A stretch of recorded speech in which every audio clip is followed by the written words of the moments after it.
क्योंकि कांग्रेस की नीति ये रही कि अगर मुसलमान हमसे नाराज है तो हमने उसका दिल जीतना है। आर्टिकल 25 से आर्टिकल 30 तक हमारे कॉन्स्टिट्यूशन में ऐसी प्रिविलेजेस हैं जो हिंदू मेजॉरिटी को अवेलेबल नहीं है। आप अपने स्कूल में अपने स्क्रिप्चर्स, अपने शास्त्र नहीं पढ़ा सकते। आप अपने इंस्टीट्यूशंस खोलकर वहां अपना सिलेबस नहीं लगा सकते। स्टेट इंटरवीन करता है। ऐसा हुआ, रामकृष्ण मिशन स्कूल चलाता था, कम्युनिस्ट गवर्नमेंट बंगाल की, उसने कहा हम टेक ओवर करेंगे, आप इसमें क्या क्या पढ़ाते हैं, आप अध्यात्म पढ़ाते हैं, क्या पढ़ाते हैं। तो रामकृष्ण मिशन को चैलेंज करने के लिए सुप्रीम कोर्ट तक जाना पड़ा। सुप्रीम कोर्ट ने कहा आपको अधिकार नहीं है, ये सिर्फ माइनॉरिटीज को अधिकार है। तो रामकृष्ण मिशन ने एफिडेविट दिया, हम हिंदू नहीं हैं, हम माइनॉरिटीज हैं। ये विकृतियां आई हैं इस तरह के कानूनों के कारण कि रामकृष्ण मिशन जैसे सिस्टम को कहना पड़ता है कि हम हिंदू नहीं है, जिनके मंक्स भगवा पहनते हैं। तो नेहरू ने ऐसा क्यों किया? ये सेक्युलरिज्म की उनकी विकृत सोच के कारण था और उसके तहत कंसेशन, अपीजमेंट की पॉलिसी के कारण था। लेकिन एक चीज मैं कहना चाहूंगा, 1954 में, 53 में ही, अगस्त 1953 में, जब गुप्तचर एजेंसी से यह भनक मिली कि शेख अब्दुल्ला अमेरिकन और ब्रिटिश इंटरेस्ट के साथ मिलकर कश्मीर में अपनी आजादी की घोषणा करने वाले हैं, तो इसी नेहरू ने उनको नजरबंद किया, चीफ मिनिस्टरशिप से हटाया और 20 साल तक कश्मीर में घुसने नहीं दिया। आज क्या किसी प्रधानमंत्री की ये जुर्रत है कि वो अब्दुल्ला को, मुफ्ती को गिरफ्तार करके घसीट कर बाहर लाए? वो आए दिन कहते हैं, देश को गाली देते हैं। उनको कोई कानून पढ़ के बताए कि ये राष्ट्रद्रोह का कानून है, इसके भुगतने पड़ते हैं नतीजे।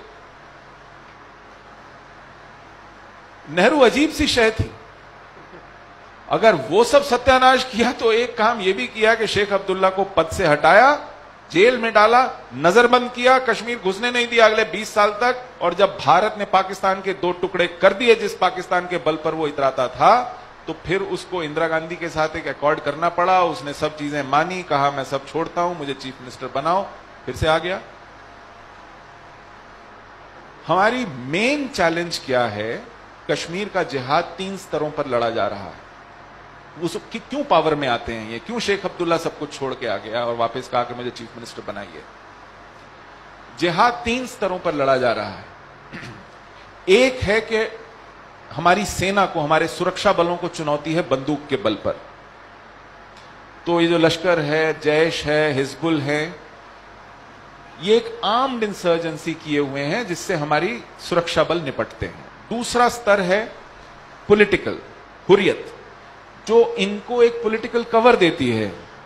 ये जो हिंसक हैं, इनको आजादी के परवाने बताती है, इनकी डिमांड को लेजिटिमेट करार देती है, इनका महिमा मंडन करती है। ये दूसरा लेवल है जो पॉलिटिकल कवर देता है। ये ओवरग्राउंड वर्कर्स हैं इस अंडरग्राउंड मूवमेंट के। इनसे भी हमारा पॉलिटिक्स, हमारी संविधान निपट सकता है अगर आप में विल हो।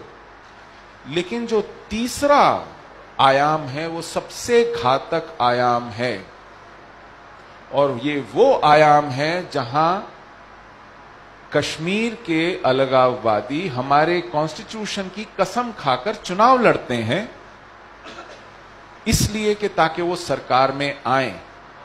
सरकार में क्यों आए? क्योंकि अगर सरकार के खिलाफ, देश के खिलाफ एक जिहाद लड़ा जा रहा है तो देश अपनी रक्षा करेगा, रक्षा करेगा ना। देश अपनी रक्षा करने में सक्षम कैसे होगा? नीति बनाकर, कानून बनाकर, सुरक्षा बलों का इस्तेमाल करके, कानून का इस्तेमाल करके।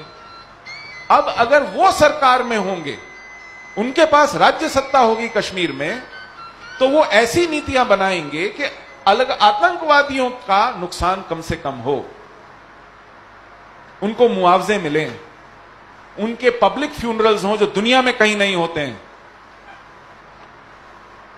हुर्रियत के ऊपर पैसा खर्च हो, उनका महिमा मंडन हो, उनकी प्राइम मिनिस्टर से बातचीत हो, देश की विदेश नीति को उल्टा लटकाया जाए, बार बार दबाव बनाया जाए कि पाकिस्तान से बात कीजिए।